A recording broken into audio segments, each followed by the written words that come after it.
Buenas tardes, qué bueno que nos siguen acompañando en el 26º Encuentro Pedagógico Carmen Meda del Colegio Madrid y en el marco de los festejos de los 80 años. Reflexiones y experiencias durante el confinamiento, un nuevo pacto pedagógico.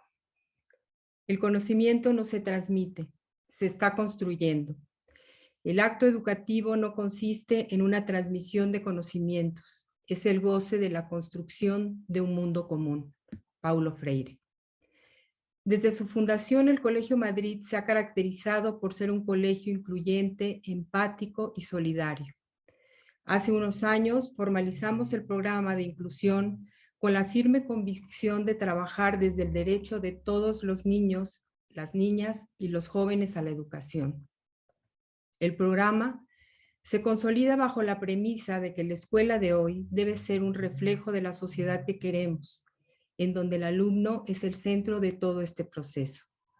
La finalidad del programa es brindar atención a alumnos para los que los recursos cotidianos, tanto pedagógicos como de orientación, no son suficientes y que corren el riesgo de exclusión o fracaso escolar. La pandemia nos puso en un momento particular de la vida a propósito de la exclusión de nuestro espacio pedagógico, vincular y social, de aprendizaje continuo, donde regresar a lo presencial exige no ser los mismos. Se materializa un momento para replantearnos y armar puentes de vínculos y aprendizajes que nos sirvan no solo en lo académico, sino para andar la vida misma. El doctor Echeita es un referente muy importante en el trabajo que realizamos en nuestro programa de inclusión y nos honra poder contar con su participación y cercanía el día de hoy. Gerardo Echeita es profesor titular de la Universidad Autónoma de Madrid, en el Departamento Interfacultativo de Psicología Evolutiva. Asimismo, es especialista en políticas sobre educación inclusiva, con una amplia y acreditada experiencia docente, investigadora y en asesoramiento a centros escolares. Ha desempeñado puestos de responsabilidad técnica en el Ministerio de Educación y Ciencia de España y ha trabajado como consultor para varias organizaciones internacionales como la UNESCO, la OCDE, UNICEF, la OEI o la Agencia Europea para las Necesidades Educativas Especiales y la Educación Inclusiva. También forma parte del comité de expertos que asesora y apoya a Catalyst, Inclusión Internacional, y a la Red Regional Latinoamericana de Integración en la Comunidad de la Universidad de Salamanca, donde recibió en 2020 el Premio a la Trayectoria Profesional. Coordina el Consorcio para la Educación Inclusiva, recientemente reconocido por su trabajo para la no discriminación y la igualdad por el Consejo Nacional para Prevenir la Discriminación de México. Como autor y coautor, ha publicado más de 100 trabajos entre libros y artículos académicos. Una de sus últimas publicaciones en colaboración con las profesoras Rapoport, Sandoval y Simón fue reconocida y premiada en la 10ª edición de los premios que otorga la Fundación José Manuel y la Facultad de Educación de la Universidad de Málaga. Además, ha participado en múltiples actividades de formación y divulgación en seminarios, jornadas y congresos nacionales e internacionales, particularmente en España e Iberoamérica. Su último libro,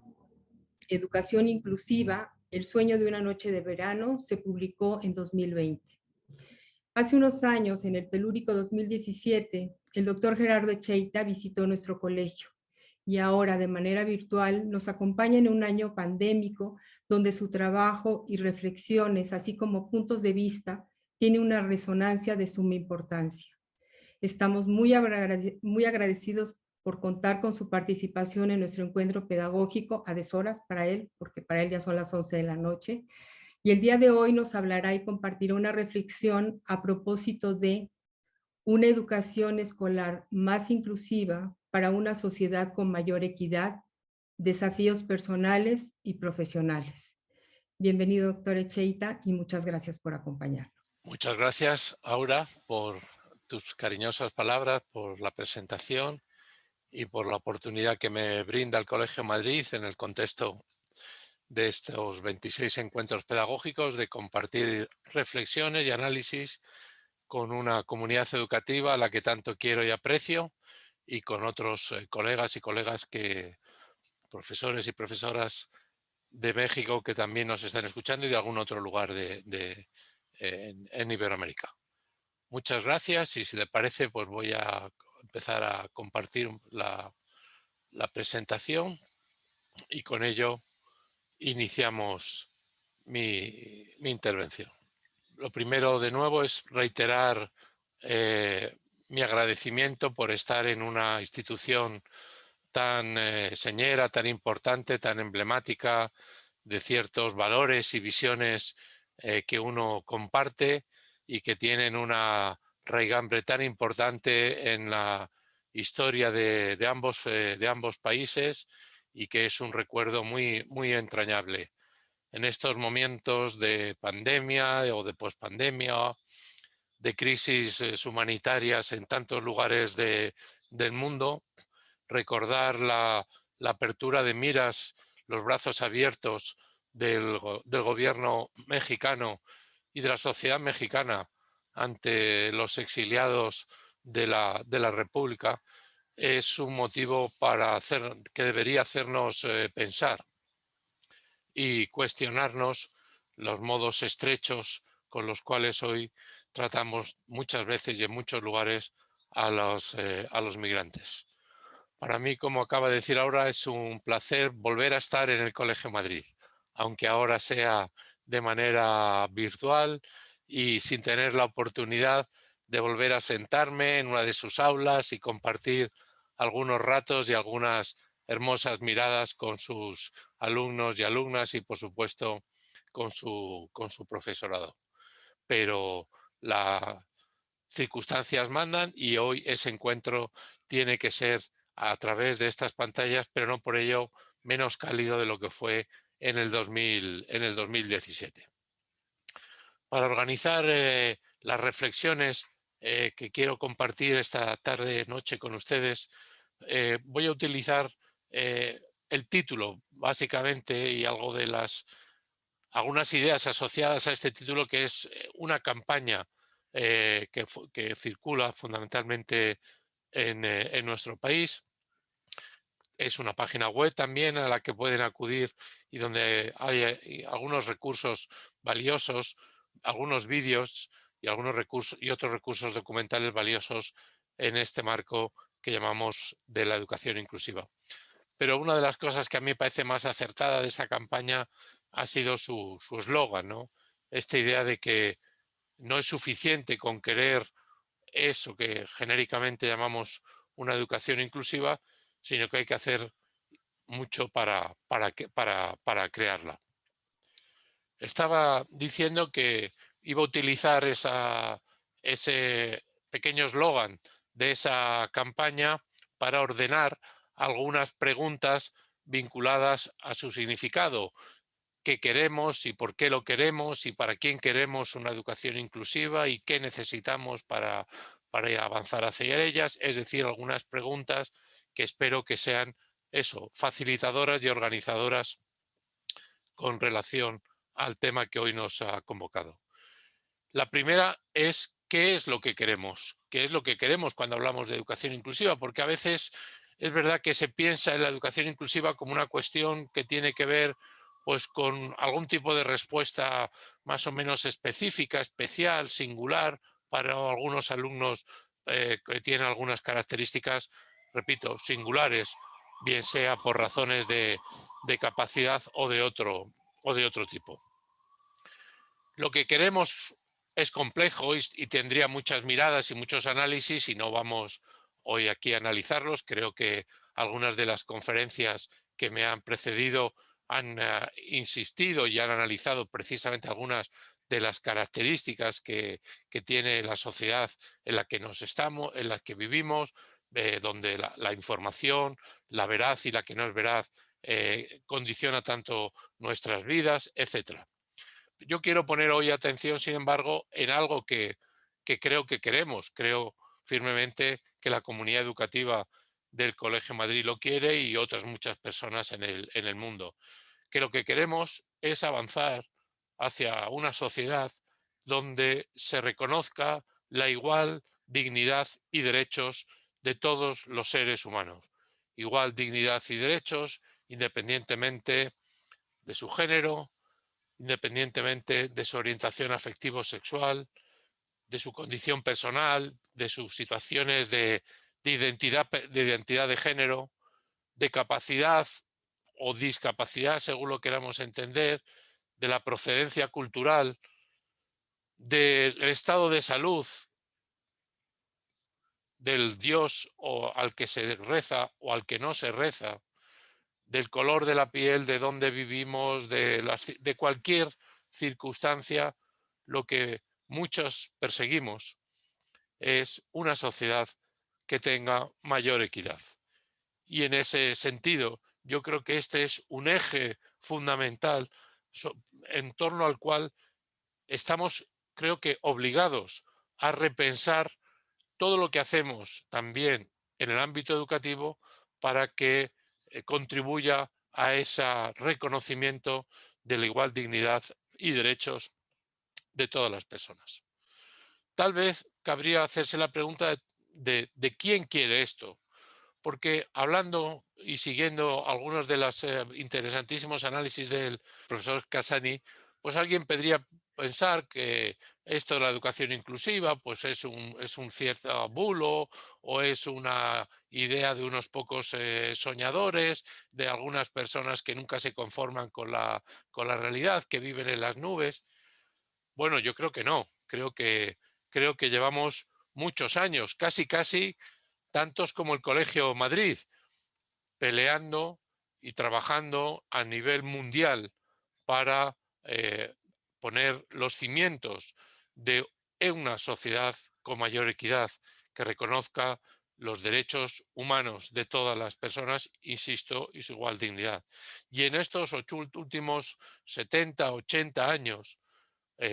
lo hemos dicho, y cuando digo eso hemos, no es porque es en primera, no es implicándome, sino como sociedad, como sociedades mundiales, nos hemos reunido, nos hemos encontrado, hemos construido lo que los juristas llaman un Código Internacional de Derechos Humanos, que no hace otra cosa que refrendar, reforzar y ampliar esta visión de la importancia de la igual dignidad de los seres humanos, desde el Pacto Internacional de Derechos Económicos y Sociales del año 66, la Convención sobre los Derechos del Niño del año 89, la Convención sobre la Eliminación de todas las formas de discriminación contra la mujer, o la más reciente y la primera del siglo XXI, la Convención sobre los Derechos de las Personas con Discapacidad. Y porque estamos convencidos de que ese es el tipo de sociedad que queremos, hemos vuelto a reafirmarlo de manera rotunda, estableciendo esta organización de objetivos para el desarrollo sostenible, uno de los cuales es precisamente el de reducir en distintos planos las desigualdades, las diferencias. Por lo tanto, no somos pocas personas, no es un ejercicio académico que trae un académico a esta reunión, a este encuentro, para decir, si les apetece, si quieren ustedes, pues piensen en este tema y si no, pues déjenlo. Yo creo que es un compromiso que tiene una naturaleza moral, jurídica y ética mucho más profunda, que nos interpela y ante el cual no podemos mirar para otro lado. No creo que sea necesario preguntarnos por qué la queremos. Queremos una sociedad con mayor equidad y con mayor justicia porque efectivamente y realmente y tristemente no la tenemos. Y lo que estamos viviendo ya no son solamente situaciones de inequidad, es decir, de desigualdad entre personas, entre grupos, entre localidades, entre regiones, sino a veces auténticas situaciones de iniquidad, y su país tiene experiencia y tiene el trauma de vivir cerca de ese amigo americano que en el pasado, esperemos que en el futuro lo haga menos, ha incurrido tantas veces en auténticas situaciones de iniquidad.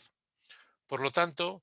tenemos razones importantes para hacerlo y tenemos un convencimiento y un respaldo internacional al más alto nivel que cabe esperar, porque las convenciones internacionales a las que me he referido no son simples reuniones de académicos, son compromisos con fuerza legal jurídica, con que compromete a los países signatarios, y México ha sido uno de los impulsores más importantes, por ejemplo, de esa última y primera convención del siglo XXI, que es la Convención de los Derechos de las Personas con Discapacidad. Si es eso lo que queremos, si la respuesta es que queremos una sociedad con mayor equidad, la pregunta es ¿qué podemos hacer? O una de las múltiples preguntas. Por supuesto que caben hacerse diferentes preguntas al respecto. Una de ellas es que no nos queda otra que cambiar. Cambio que, por otra parte, en un bonito juego de palabras, también es una oportunidad para transformarnos en muchos sentidos y seguramente para ser mejores personas. Una vez más, este cambio es un cambio multinivel, es un cambio no solo que interpela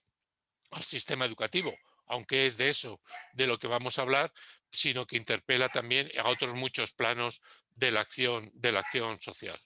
Entre ellos, que estamos en una situación que se requiere un cambio multinivel a muchos aspectos, no solo educativos, pero por supuesto necesitamos un cambio educativo por cuanto esa pieza de la estructura social es una pieza importante. Y así lo dice o lo dijo en su momento con mucha claridad el señor Massura, director general de la UNESCO, al que yo me he atrevido a modificar un poco sus palabras, introduciendo un condicional que nos explica claramente que sí, el desafío fundamental que queremos y al que estamos comprometidos es de construir sociedades más justas, inclusivas e igualitarias, entonces no nos queda otra que hacerlo a través del desarrollo de sistemas educativos con mayor calidad, más inclusivos y más sensibles a la diversidad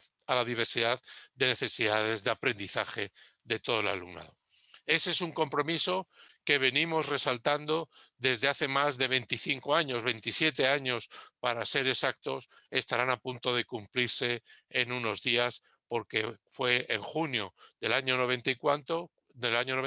cuando la comunidad internacional una vez más vuelve a reunirse y comparte y lanza y nos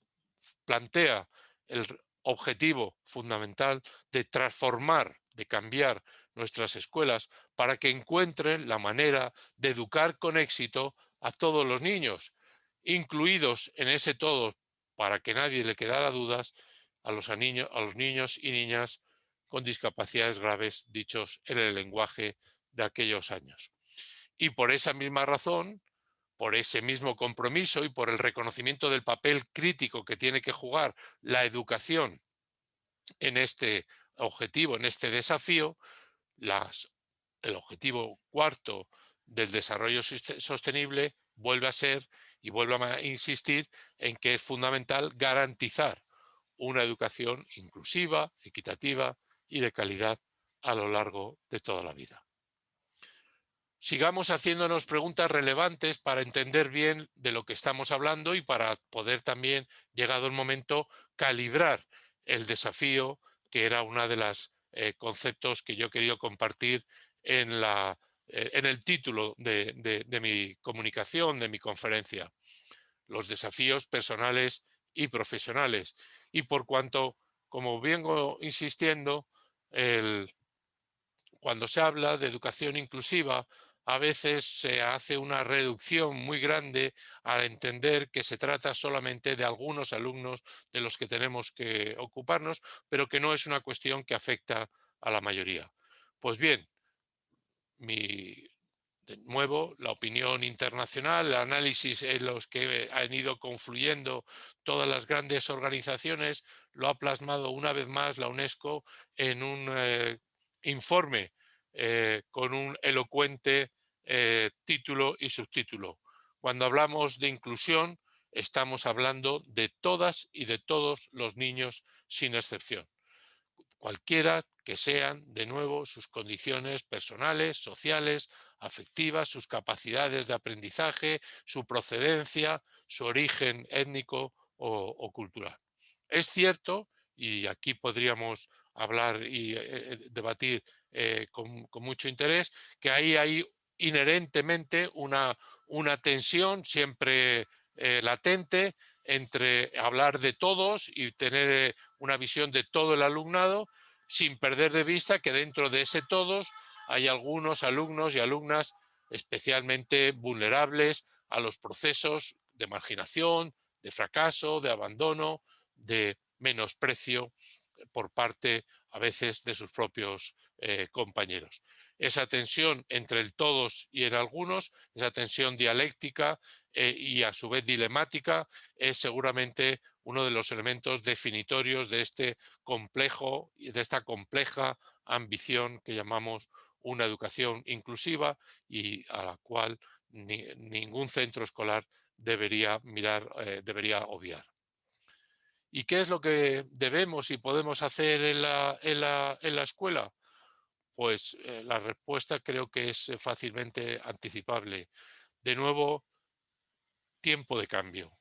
No podemos seguir pensando que la escuela que heredamos, la escuela de 80 años atrás del Colegio Madrid, heredera, como no podía ser de otra manera, de un mundo y de una sociedad que no tenía esta visión igualitaria que hoy tenemos, esa escuela segregadora, esa escuela diferenciadora, esa escuela homogeneadora, hoy no conduce a nada. Es una vía cerrada, es una vía cortada, es una vía que no nos conduce al futuro, que nos hemos obligado a nosotros mismos, que nos estamos dando a nosotros mismos y con el cual nos hemos comprometido al más alto nivel. Por lo tanto, no podemos seguir con esa misma escuela y tenemos que hacer el enorme esfuerzo de pararnos, de pensar, de revisarla profundamente en todos sus elementos, pues si queremos ser de alguna manera coherentes y consistentes con lo que a veces de manera más fácil que real declaramos. De nuevo, preguntas, preguntas. Creo que ha sido también el profesor Casani el que ha hablado y defendido la importancia de preguntarse, de ir más allá de lo dado en los textos de cualquier tipo para indagar sobre su significado profundo. Y en este sentido cabría dedicar mucho tiempo de trabajo, y esta conferencia no nos lo va a preguntar, para hacernos preguntas sobre cuál es la motivación, qué más tendrá esos cambios, qué palancas lo harán posibles, en qué niveles, qué problemas podemos encontrarnos, aplicando de nuevo al propio cambio educativo el mismo análisis de ser un cambio multinivel, sistémico, complejo, como el que antes apuntaba. En ese sentido, en todo caso, es útil tener esta triple diferenciación, a mí me lo parece, entre lo que algunos expertos han llamado la importancia de diferenciar y tener claro que ese cambio tiene que producirse en un contexto que podríamos llamar ecológico y sistémico dentro del propia acción educativa. Es un cambio que tiene que afectar al centro escolar, fundamentalmente en todo lo que tiene que ver con sus culturas, sus políticas y sus prácticas, pero por supuesto es un cambio personal. De hecho, son los cambios personales en nuestra forma de entender nuestra acción educativa, los valores que nos movilizan, los que se trasladarán a una determinada cultura y políticas y prácticas escolares, y son los que pueden y deberían encontrar apoyo en un sistema educativo coherente con esas concepciones y valores, no solo de los prácticos, sino también de los responsables de ese sistema. Ese concepto de ecología de la equidad, esa visión de la equidad, es indudablemente importante, por cuanto no podemos pedir a la escuela más allá del trabajo que le corresponde dentro de este engranaje. La figura de ese engranaje, que forma parte de esa campaña con la cual he iniciado mi conferencia, es importante. La escuela es un engranaje significativo en este complejo mecanismo para una sociedad con mayor equidad, pero no es el único, y no se le puede pedir a la escuela lo que supla todo lo que pueda haber de positivo, ojalá, y sobre todo de negativo en términos, en el contexto social, en términos de empleo, de salud, de vivienda, de servicios sociales, de violencia, etc. Necesitamos también que nuestros administradores y nuestros responsables políticos en materia de educación entiendan de una vez por todas que la inclusión no es un asunto marginal del sistema educativo, sino que es un asunto transversal que afecta, que tiene que empapar todos los elementos sustantivos de un sistema educativo, desde su currículum hasta su ordenación educativa, pasando, por ejemplo, por la formación de su profesorado. ¿Para cuándo tendrá México, España y otros países un profesorado que salga de las escuelas de magisterio plenamente convencido de que son actores natos en la capacidad de aprender de todos sus alumnos y no que se consideren solamente docentes o profesores y profesoras de algunos de ellos en la creencia de que habrá otros docentes que se ocupen de otros alumnos, de esos que se consideran a veces raros, especiales o distintos. Ese cambio sistémico tiene que encontrar un reflejo en un cambio también de cierta medida sistémico, pero a nivel centroescolar, es decir, tiene que tocar y tiene que permear todos los elementos en interacción que configura la vida escolar, es decir, sus valores y principios compartidos, las políticas que implementan y últimamente y en último término sus prácticas. Todo ello para tratar de articular con equidad tres procesos básicos que son los que de alguna manera sustancializan este objetivo de una educación más inclusiva. Es decir, las dimensiones que nos hablan de cómo articular las oportunidades de estar juntos, de generar espacios, ya no solo de estar juntos de un sentido estrictamente físico, sino un estar juntos donde uno se sienta reconocido, valorado, acompañado, partícipe de la vida, de las decisiones que le afecten y donde, por lo tanto, pueda aprender tanto como sea posible de acuerdo con sus propias necesidades y características. Estas tres dimensiones ya nos dicen mucho de nuestro centro y son muy trasladables al análisis de lo que hacemos o dejamos de hacer en nuestros centros educativos. En ese sentido, podemos preguntarnos cuál es, qué tipo de puertas, siguiendo una metáfora hermosa del profesor Scliar, qué tipo de puertas tiene nuestros centros, cuál es, en términos de su actitud de acogida o de cierre hacia los alumnos y alumnas de su entorno. Tenemos un centro de puertas abiertas que da la bienvenida realmente a todos los alumnos. Tenemos centros con puertas detectores, con detectores de capacidades que limitan la entrada a algunos precisamente a razón de sus capacidades o dificultades limitadas. Tenemos centros con puertas giratorias que, vale, aceptamos a determinados niños en los primeros ciclos de educación infantil y primaria, pero luego sutilmente les invitamos a marcharse cuando llega la educación secundaria. ¿Qué tipo de puertas tiene el Colegio Madrid y cualquiera de los colegios de los profesores o profesoras que nos están invitando? Esa presencia no es solamente en las aulas, es también en los espacios comunes, en los lugares de recreo, en los espacios, en los momentos y actividades de esparcimiento.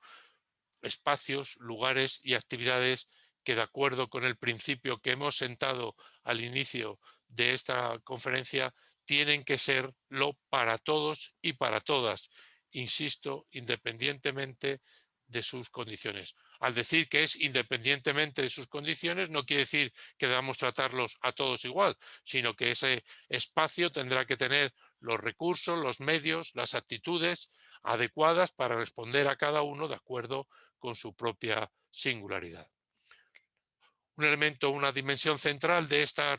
definición constitutiva de la inclusión tiene que ver con cuidar los procesos que conducen a que los alumnos se sientan bien, formen parte y tomen parte de las decisiones que les competen, que formen parte de grupos, que tengan relaciones sociales positivas y que se sientan bien como consecuencia de todo ello. Como están viendo,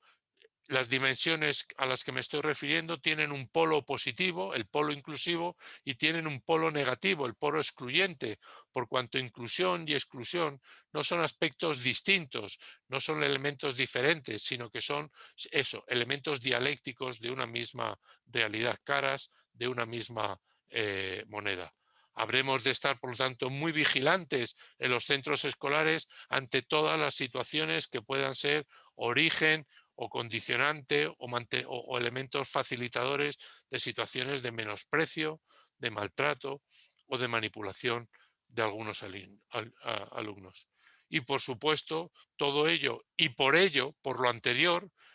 debe confluir en que aseguremos de la mejor manera posible, de manera equitativa, no perfecta, no maravillosa, pero al menos justa, las oportunidades de aprender, de rendir, de mejorar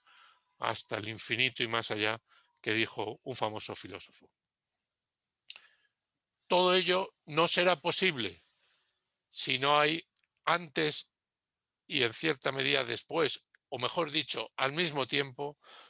un cambio personal, que es un cambio en nuestras propias concepciones y valores, al menos en algunos elementos importantes, una concepción muy arraigada, muy transmitida precisamente a veces desde las propias facultades de formación, de que la inteligencia es algo estático, es algo determinado, poco modificable a lo largo del tiempo y distribuido de forma que algunos tienen la suerte de tener mucho, otros tienen algo y otros pocos tienen muy poquito. Esa visión tan estática, tan determinista de la inteligencia es una losa de primera magnitud para poder avanzar hacia una educación más inclusiva, como es una losa de primera magnitud esa valoración que a veces se tiene de la diversidad. A mí se me ponen los pelos de punta cuando se me habla de la diversidad como ahí está el grupo de los alumnos diversos, cuando la diversidad es la característica que nos define como en conjunto, que todos somos distintos. Sin embargo, la visión de la que vinimos, la visión cultural hacia la diversidad de la que vinimos, es la que hace ver que unos somos los normales, habitualmente blancos, capaces, heterosexuales, católicos y apostólicos, y otros son los raros, los extraños, los que tienen deficiencias o que tienen menor o que su realidad cultural es de menor valor. En definitiva, que son los otros y que son esos los que tienen un problema o los que originan un problema para que la escuela pueda funcionar. Esos son algunos de esos niveles de cambio a los que tenemos que atender si queremos, creo yo, pero es una proposición a debate, no es un imperativo categórico, sino algo para que podamos hoy o más tarde, en privado o en público, debatir, reflexionar sobre esta cuestión. Pero no quiero quedarme solo en ese marco global, quiero también intentar llegar un poco más allá de cómo tiene que ser o cómo podríamos visualizar esa escuela que lo fuera para todos y para todas los niños. Y lo mismo que el profesor Casani les ha puesto a lo largo de su presentación algunas tareas y algunas preguntas en un momento determinado, no estaría mal que pudiéramos dedicarle en estas jornadas un tiempo a hacernos esa pregunta. ¿Cómo tiene que ser esa escuela? ¿Cómo debería ser esa escuela? Sabemos ya una respuesta y es que no parece sensato que queramos insistir en que siga siendo sustantivamente la misma que tenemos, ni en los espacios, ni en los tiempos, ni en los lugares, ni en las formas de enseñar. Si lo que queremos y lo que vamos a tener, lo que estamos obligados a tener, porque es a lo que nos hemos comprometido, podríamos no haberlo hecho. Podríamos decir, no, vivamos en el siglo XIX todavía, sigamos viviendo en situaciones de esclavismo, de machismo, de supremacismo. Pero no es eso lo que la sociedad mexicana, ni española, ni de otros muchos lugares del mundo se ha pedido para sí mismo. Ha dicho, queremos vivir en una sociedad que reconozca la igual dignidad de todos los seres humanos y a todos ellos, desde la escuela, les dé oportunidades para vivir dignamente en una vida plena. Si es así, ¿cómo tiene que ser nuestra escuela? La respuesta en negativo, que ya he anticipado, creo que lo que no puede ser es que siga el mismo esquema que alguien ha llamado como de talla única. Los mismos contenidos para todos, las mismas formas de enseñar y motivar, las mismas formas de expresar lo aprendido y mostrar lo aprendido, es decir, de evaluar, los mismos ritmos de aprendizaje, los mismos materiales, los mismos tiempos, los mismos espacios para un conjunto diverso de estudiantes. No solo diverso, si me permite aquí hacer un poco de digresión respecto a algo que he dicho anteriormente, sino muy diverso, porque ahí van a estar todos los niños y niñas, incluidos, como se dijo 27 años atrás, y allí estaba México presente, aquellos niños con discapacidades también graves y permanentes. La palabra de hoy, la palabra de esta tarde, noche, en este encuentro, no puede ser otra que cambio, que cambiar. Y para cambiar, en coherencia con lo que necesitamos, las palabras, los sinónimos que que concuerdan mejor con esta ambición, este desafío que nos hemos planteado, pues creo que tienen que ser palabras y sinónimos como riqueza, como oportunidades de elegir, como diversidad, como variedad, como personalización, de todo, de los apoyos escolares, no solo entendido como lo que hacen los profesores especializados en apoyar a los alumnos con dificultades, sino entendiendo como apoyo todo lo que podamos hacer en un centro precisamente para poder responder con equidad a la diversidad de alumnos que tenemos. Necesitamos diversidad de medios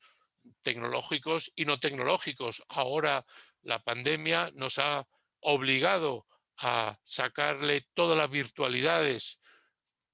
y a apreciar también, por supuesto, algunos de los riesgos, como ha señalado la primera de las ponentes en su intervención esta mañana, a los medios tecnológicos. Necesitamos replantearnos los tiempos tasados de 45 minutos, 30, 40, 50 minutos y para una clase de paso a otra clase. Necesitamos replantearnos, creo yo, repito, no vengo con la posición de decirle esto es lo que hay que hacer. Esto es lo que a mí, lo que a mí me sugiere el desafío al que nos hemos comprometido. Necesitamos repensar y qué inteligencias cuidamos en la escuela y necesitamos diversificar las oportunidades de que intereses, motivaciones e inteligencias entren en una escuela fundamentalmente homogeneizadora como es la que tenemos. ¿Es verdad que ha cambiado? No voy a decir yo que tenemos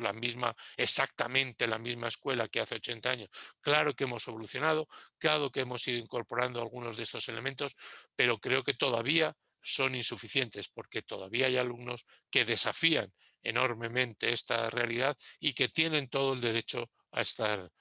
en ella. Necesitamos, por supuesto, también variedad de personas y profesorados dentro del aula.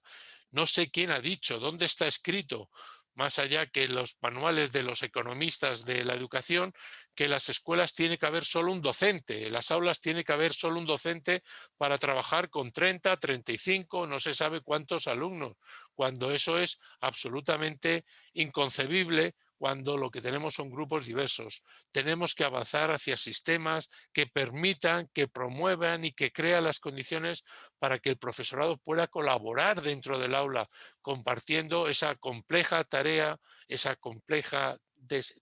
ambición de articular con equidad las posibilidades de que todos los niños y niñas aprendan, se sientan bien en ese proceso y al mismo tiempo compartan precisamente esos espacios comunes. Como necesitamos, cuando sea oportuno, distintos sistemas de comunicación, porque hay niños y niñas que se comunican, que se expresan y que necesitan sistemas de comunicación distintos al lenguaje oral. Y por lo tanto, si queremos que nuestra escuela sea inclusiva, en la medida que tengamos este alumnado, no podemos pensar que no podamos, que no, que utilizando solamente una manera de expresión y de comunicación, podamos satisfacer sus necesidades de aprendizaje. Como necesitamos nuevas formas de relación con las familias, lejos de ese viejo refrán español, no sé si con sentido también en México y en otros lugares, que dice familias y trastos viejos, pocos y lejos. Pues no, no queremos a las familias considerarlas como trastos viejos, sino las queremos considerar como aliadas de este proceso, incorporándolas de muchas maneras distintas en la vida escolar, en las propias aulas, a veces como voluntarias, echando precisamente esa mano a los docentes para la complejidad de unas tareas, como están ayudando estas madres a esa docente en una tarea tan básica como es acompañar la lectura de los niños para que no cometan errores, para que puedan resolver sus pequeñas dudas y para que puedan hacerlo con naturalidad, algo que de estar la profesora sola con ese grupo sería mucho más difícil. En definitiva, necesitamos escuelas que incorporen, que crean y que cuiden esa alianza con las familias y con su entorno y con su comunidad, recibiendo y aportando, porque la comunidad tiene muchas oportunidades que ofrecernos para en este proceso de construir una escuela más inclusiva. Yo creo que estos son,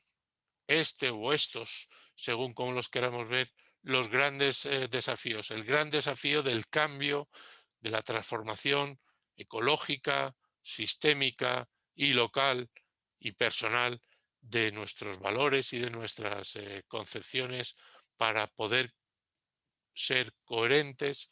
con la ambición de una sociedad que quiere, que se ha obligado a sí misma a ser más inclusiva. La buena noticia, podríamos decirlo en estos términos, es que no solo la queremos como un deseo, como fantasía o como sueño, con todo el valor que puedan tener los sueños, sino que también sabemos cómo crearla. Por eso decía al principio que me gustaba el eslogan que eligió esa campaña, porque no es solo cuestión, insisto, de quererla, sino también de crearla. Y por supuesto que tenemos muchas experiencias y muchas herramientas para ayudarnos en ese proceso. Tenemos la experiencia de muchos centros y creo que el Colegio Madrid en ese sentido tiene mucho que aportar a otros muchos colegios sobre cómo enfrentar este desafío, cómo lo ha ido enfrentando con sus aciertos, sus dificultades, sus errores en algunos momentos. Pero si hay algo que hoy no nos falta, aunque pueda haber también muchos bulos, falsas noticias y desinformación, pero si hay algo que no nos falta es precisamente acceso a un conocimiento para poder construir unas respuestas coherentes con esta ambición. Y por supuesto que podríamos dedicarle tiempo a entrar por cada una de estas puertas a los principios, a los criterios que la experiencia acumulada internacional nos va diciendo que serían útiles en esta tarea. Y si nos despistamos en este camino, en este caminar, tenemos además, dicho de manera cariñosa, muchas guías, muchos elementos que nos van a poder volver a ayudar, a acompañar, a orientar, a facilitar este viaje, esta transformación tan profunda que hemos acordado como necesaria para alcanzar en algún momento o en algún nivel esa ambición que hemos llamado una sociedad con mayor equidad. El grupo el grupo de investigación y de desarrollo educativo al que pertenezco, que responde a ese acrónimo de Equidei, de equidad,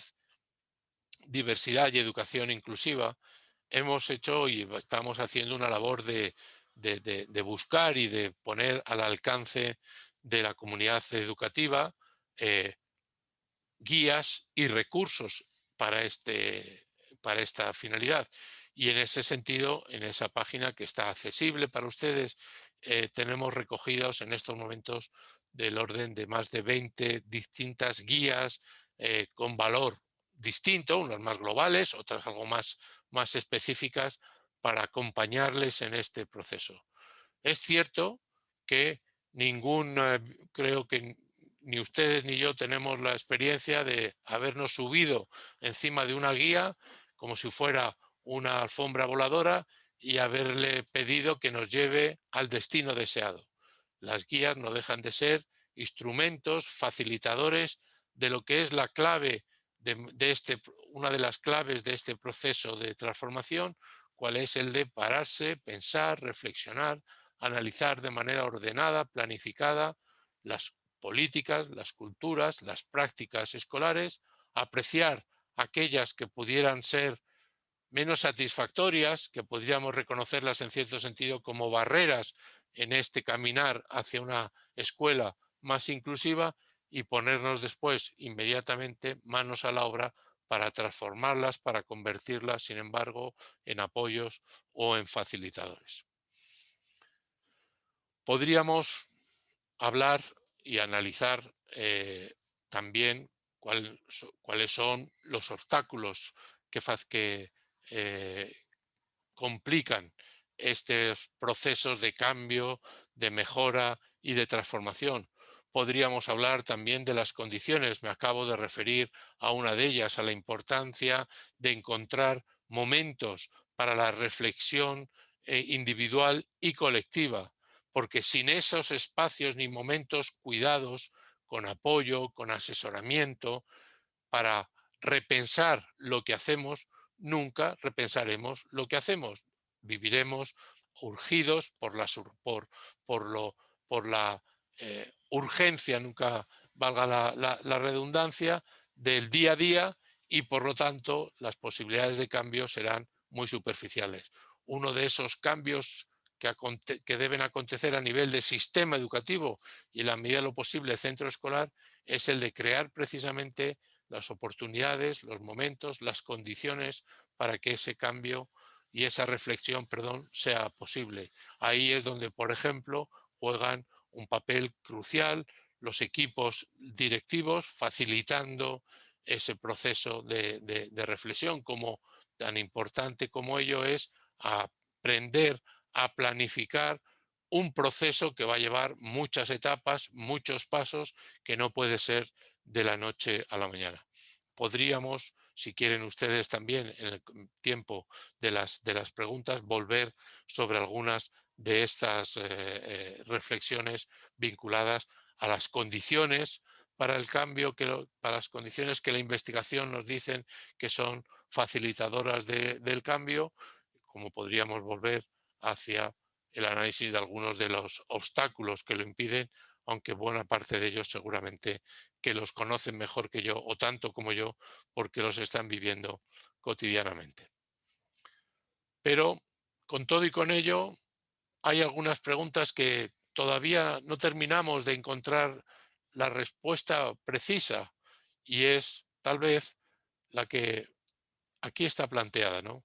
¿Por qué nos resistimos tanto al cambio, ¿no? Porque no deja de ser hasta cierto punto, no sé si paradójico o sobre todo contradictorio, que tenemos las convicciones morales de que lo que queremos es justo, es digno, es necesario para un mundo mejor, para que nuestro querido Gonzalo, al que le habíamos acordado con Aura dedicar esta conferencia, para que la sociedad en la que viva Gonzalo sea una sociedad más justa, más igualitaria, más respetuosa con cualesquiera que sean las diferencias que nos adornan. Tenemos esas convicciones. Tenemos además el apoyo legal de ser ello un derecho con su fuerza moral y jurídica, para poderlo en su caso denunciar y poder pedir la reparación de las situaciones contrarias, discriminatorias a ese derecho. Tenemos, como acabo de apuntar, conocimientos, herramientas y experiencias no mecánicas, no a modo de manual, como se ha dicho al principio también de esta presentación, para poder decir y tener respuesta a todas las preguntas, a todas las dificultades, a toda la casuística, pero tenemos principios más que potentes para no estarnos tampoco paralizados ante las dificultades. Si tenemos todas esas condiciones tan favorecedoras de la inclusión, ¿por qué no avanzamos? ¿Por qué no nos rebelamos ante tanta injusticia social y educativa? ¿Por qué seguimos teniendo sistemas educativos como el sistema español, donde como promedio, en algunos lugares, más de un 20% de su alumnado eh, termina la escolarización sin el reconocimiento de las competencias necesarias para insertarse con unas mínimas probabilidades de éxito en el mundo que estamos viviendo? Porcentaje que se eleva a veces hasta el 30 y 37% cuando hablamos de poblaciones migrantes en este país. ¿Por qué ocurre ello? No lo sé, no lo sé, y sería bueno que tal vez parte del tiempo que tenemos lo dediquemos a esta reflexión. Tal vez, como dijera en su momento Goya, el sueño de la razón, el sueño de esa noche de verano, de ahí el título de ese libro que comentaba Aura, que escribí hace poco, el sueño de esa noche de verano, refiriéndome precisamente al sueño de una noche de verano como hoy aproximadamente en Salamanca, 27 años atrás, en un contexto magnífico, cuando soñamos precisamente que podríamos y se podría construir esta escuela más inclusiva. Pero igual es justo y necesario, no sé, pensar si es que ese sueño ha producido un monstruo, ha producido algo que es inmanejable, algo que nunca conseguiremos. No sé si habremos ido demasiado lejos. No sé si la decisión sería que deberíamos, como han dicho algunos autores, recalibrar la inclusión, conformarnos con que ese sueño sea aplicable a algunas etapas educativas, es decir, a la educación infantil y primaria, solo para algunos alumnos, pero no para todos, no para los alumnos que necesitan, por ejemplo, y que precisan de extensas y continuadas apoyos para su desarrollo personal y que hoy ubicamos escolarizados en los centros de educación especial,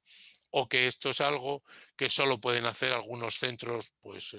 singulares, que tienen un equipo directivo muy loco y unos cuantos docentes venidos de otro planeta.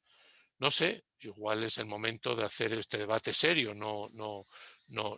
ridiculizarlo, que es lo que no, cosa que yo no pretendo, sino hacerlo seriamente, porque de lo contrario es verdad que vivimos sino en una permanente situación de frustración.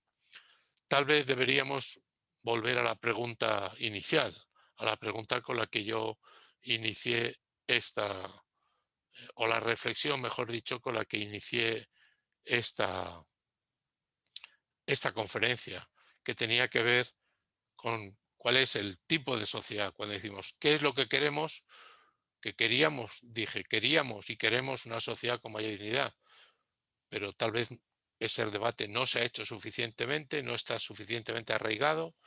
y la pregunta y la duda es la que nos traslada el profesor Alan Turing, de si podremos vivir juntos y cómo querremos vivir juntos. Soy consciente de que he hecho un análisis muy amplio, muy global, muy sistémico, muy ecológico, y cuando he terminado en otras ocasiones también parecidas a esta de realizarlo, he tomado conciencia de que estaba haciendo algo así como eh,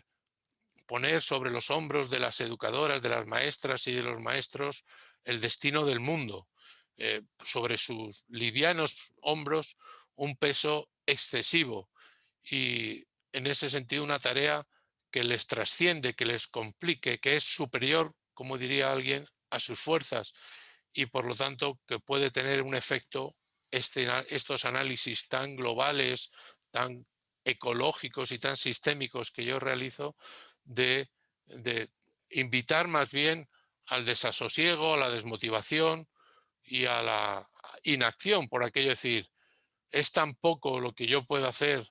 en este océano de complejidad que uno pueda razonablemente estar tentado en no hacer nada. Y es ahí donde una y otra vez me viene, como decía también alguien, me viene a salvar John Dewey, cuando nos decía aquello de que la escuela no es solo preparación para la vida, sino que es la vida misma. La educación inclusiva no está solo en el futuro y no está solo fuera de nosotros. Está y puede estar todos los días dentro de la escuela, en el espacio de convivencia y participación que crean los centros escolares a través de sus culturas, de sus políticas y de sus prácticas en las aulas. Y de lo que estoy plenamente convencido, porque lo he vivido, porque he estado ahí, porque he estado precisamente en esas aulas y he compartido algunos de los valores y de las políticas del Colegio Madrid, que el Colegio Madrid está siendo un colegio que en el camino hacia una gran contribución para el desarrollo de una sociedad con mayor equidad, que era el motivo fundamental de mi conferencia. Espero haber dado razones, argumentos, ideas para que podamos hacer lo más importante y que daría más sentido a esta intervención, y es tener, aunque sea unos minutos, para poder reflexionar, compartir, debatir, en definitiva, pensar juntos. Muchísimas gracias por su atención y quedo a su disposición para sus preguntas y comentarios. Gracias. Muchas gracias, Gerardo. Pues ahí está la invitación a cuestionarnos y a reflexionar de manera personal y de manera comunitaria, como bien lo dices. Dice docente Edwin de Alba, Colombia, La Guajira. Comprendo la coexistencia escolar como factor que enriquece la sociabilidad. En Colombia, ese discurso está acompañado de la inclusión. No obstante, también notamos que el Estado colombiano, lo vemos así muchos docentes, deseó desentenderse de la financiación a instituciones especializadas que velaban por el progreso profesional de esos niños diferentes.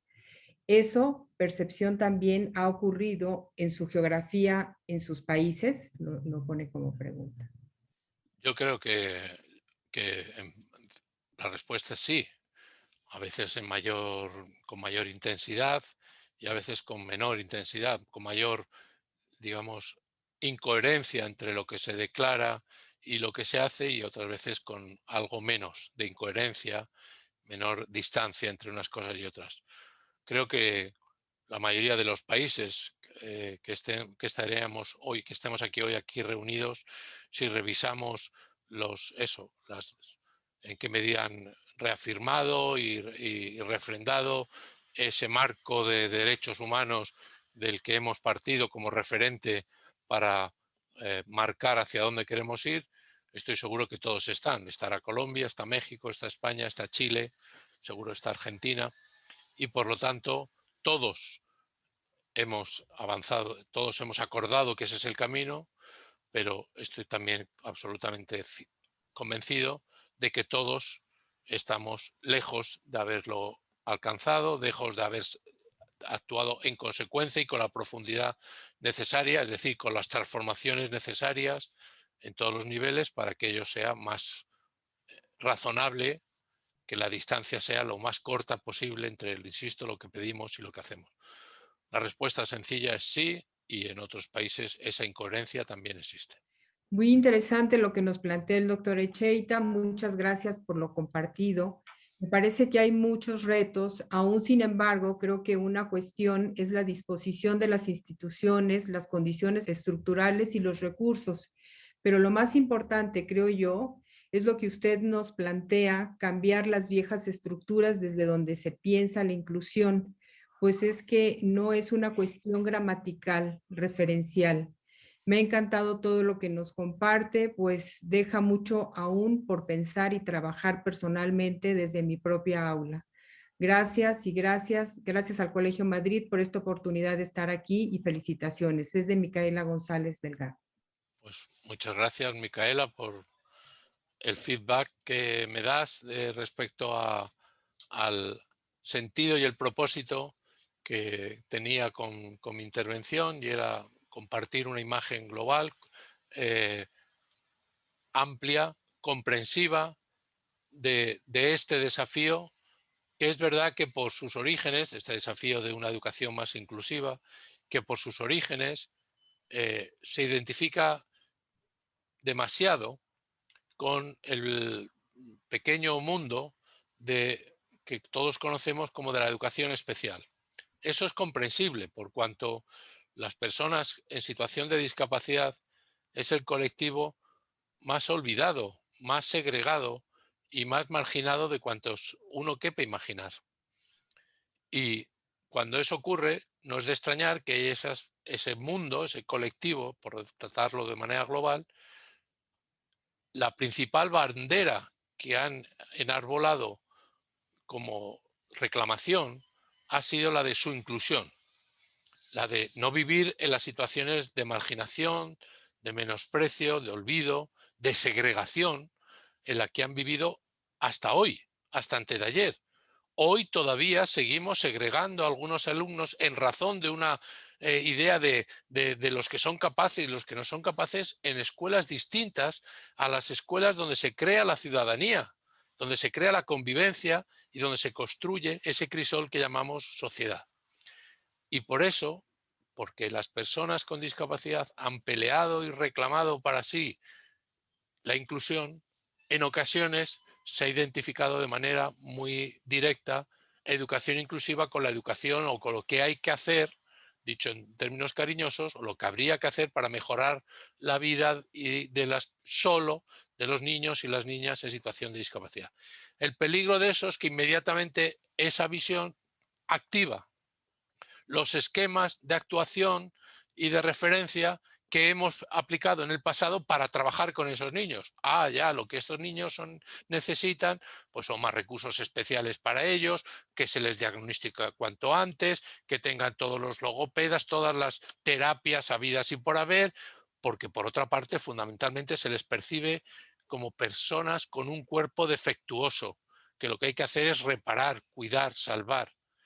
Y entonces se aplica una visión restrictiva de la educación inclusiva. Yo creo que muchos gobiernos que se han comprometido con esta tarea no han tomado conciencia de que el compromiso no era solo con estos niños, era con estos niños y con todos. Y ese compromiso es un compromiso que obliga a repensar el conjunto del sistema educativo. Y cuando lo hagamos con esa visión, por supuesto que se tienen que beneficiar todos los niños, incluidos los que consideramos con necesidades especiales o en situación de discapacidad, como cada cual quiera en este momento referirse a ello. Por eso mi énfasis en mi intervención también ha sido el de compartir un marco referencial amplio, potente, global, que beneficia a todos. Y ese es tal vez uno de los elementos, a veces es mi elucubración en este momento, o mi pensar, y es que una de las barreras que está enfrentando el avance de esta educación más inclusiva es precisamente que no se consigue transmitir, por supuesto, a las autoridades, a los responsables en la materia de política educativa, esta visión de que hablamos de todos, como decía la UNESCO,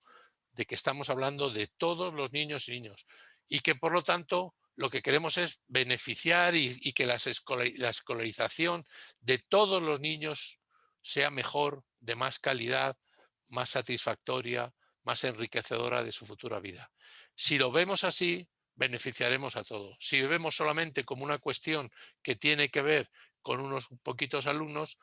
va a entrar por ahí la lógica de, como son pocos, bueno, pues, ¿qué le vamos a hacer? Pobrecitos, y ahí se queda. Claudia Pérez, gracias, excelente ponencia. Nos quedamos con muchas cosas para reflexionar. Siempre escucharte es un gusto. Muchas Eduardo gracias. Rivero, en un mundo que avanza tan rápido, ¿cómo estar al día en términos de la inclusión y mantenimiento de las comunidades inclusivas? No sé, me quedo con la reflexión primera o el análisis primero de un mundo tan rápido que cambia tan velozmente, hace que sea también muy difícil que la estructura educativas, sistemas educativos que son por definición viejas, pesadas, maquinarias, estructuras muy burocratizadas que han conseguido en los últimos, a lo largo de su historia normativizar, regular tantas cosas de la vida escolar que se hagan más ligeras de equipaje, que diría el poeta, para poder estar mejor preparadas para compasarse a la velocidad del cambio social que estamos viviendo. Hoy todos los analistas que miran al futuro nos dicen con claridad que en 10, 15 años, no estoy diciendo 100 años, que no lo veríamos ninguno de lo que estamos aquí, estamos hablando de 10, 15 años, se pueden producir cambios de una enorme envergadura, cambios en positivo por el efecto de el impacto que pueden llegar a tener todas las tecnologías digitales, los algoritmos, etcétera, en nuestra vida, pero también con un futuro muy incierto, muy preocupante, que tiene que ver, como también se ha dicho esta mañana, con la sostenibilidad del planeta. Y esos cambios tan dramáticos pueden ocurrir en el transcurso de apenas 10 o 15 años. Es decir, en el tiempo que medie entre que Gonzalo entre en el parvulario y quiera salir del bachillerato. Y todos sabemos que en ese tiempo es en principio muy poco para que se produzcan los cambios con la amplitud que se necesitan. Porque por otra parte, las escuelas abren todos los días, excepto en verano, abren todos los días sus puertas, tienen que estar ahí para dar una respuesta educativa a una necesidad también que está, no pueden pararse, no pueden congelarse, no podemos decir, como si fuera una fantasía, congelamos el mundo durante 2 años para prepararnos y acompasarnos, reconstruir los centros, las aulas, los espacios, la formación del profesorado y luego volvemos a la carga, y eso hace que este proceso sea, eh, en este momento de tanta velocidad en nuestro cambio social, todavía más demandante, todavía más estresante. Te mandan saludos, te felicitan desde Oaxaca, México. Muy interesante la temática, el desafío es muy amplio y corresponde a todos lograr una sociedad justa. Es de Germán Wilfrido Hernández. Clara Puchet, maestra del colegio, ¿cómo podemos prepararnos los docentes para este nuevo papel en la inclusión para todos y todas? Bueno, yo creo que esa es una pregunta muy importante, Clara. Yo creo que esa es una de las condiciones básicas también imprescindibles para este proceso. Es qué actitud, por una parte, vamos a tomar ante las dificultades, algo que se vincula mucho con nuestra actitud, digamos, ante la formación. Eh, la actitud deseable es la de no ver los problemas, las dificultades y los desafíos, eso, como grandes problemas que generan simplemente una respuesta de inanición, decir yo no estoy preparado, yo no estoy capacitado, no tengo los medios, y justificar esa inacción por esa razón. O la actitud de decir, tenemos unas dificultades, tenemos unos grandes desafíos. El primer espacio de formación es encontrar en los centros lugares y momentos apropiados para pararse, para pensar juntos. Todos los docentes nos muestran un día sí y otro no, que cuando se les da tiempo y oportunidades de pensar, son creativos, son innovadores y pueden resolver los grandes desafíos que tienen. Pero necesitan eso, tiempo y oportunidades. Necesitan saber que el profesor o la profesora de al lado puede tener parte de la respuesta a las dificultades y preocupaciones que él tiene, o la puede tener un cole cercano, un colegio cercano al nuestro. Hoy tenemos accesible, como decía, hemos dicho varias veces, muchísima información, experiencias para cómo resolver algunas de esas dificultades. No es tanto, por lo tanto, desde mi punto de vista, no es tanto el qué tenemos que saber y cómo lo tenemos que hacer, que siempre será necesario, cuanto tener la disposición para decir dónde puedo aprenderlo. Pero es que hoy ese aprendizaje está democratizado, lo tenemos abierto, tenemos cursos, acciones, recursos, guías muy accesibles en muchos de nosotros. ¿Qué es lo que no tenemos? El tiempo, la tranquilidad, el asesoramiento para poderlo analizar, trabajar. Una reforma educativa tiene que generar esos momentos de tiempo, de espacio, de reflexión y de acompañamiento para que esos docentes puedan encontrar respuestas coherentes ante las dificultades de su centro, de su realidad. Para mí, por lo tanto, la formación no es tanto más cursos, más posgrados y, si me apuras, más webinar ni más libros. Si yo creo que ya tenemos suficientes libros, antes hablaba el profesor Casani de la superabundancia de información que tenemos. Ahí sí que podríamos estar durante 2 o 3 años sin necesidad de leer, de incorporar nada más a nuestra biblioteca, porque nuestra biblioteca está ahora mismo hinchada de información, de conocimientos, de revistas, de todo tipo y condición. Lo que no tenemos es tiempo para pararnos, para pensar. Y la pregunta es, ¿queremos invertir en tiempo o queremos seguir mirando para otro lado, planteando que queremos tener sociedades más inclusivas, escuelas más inclusivas, pero con profesores y profesoras que agotan toda su jornada escolar frente a la clase en tareas no siempre dedicadas a poder tener momentos de pararse, de pensar y de cuidarse en estos términos a sí mismo? Muchas gracias Gerardo. Pues les agradecemos mucho a todos y este momento es para justamente repensar todo lo que nos ha compartido el doctor Echeita, de una riqueza que vale la pena repensar, ¿no? Muchas gracias Gerardo, gracias a Muchas todos. gracias a ti, Aura. Muy buenas tardes a todos y gracias. Gracias a vosotros. Hasta otra ocasión.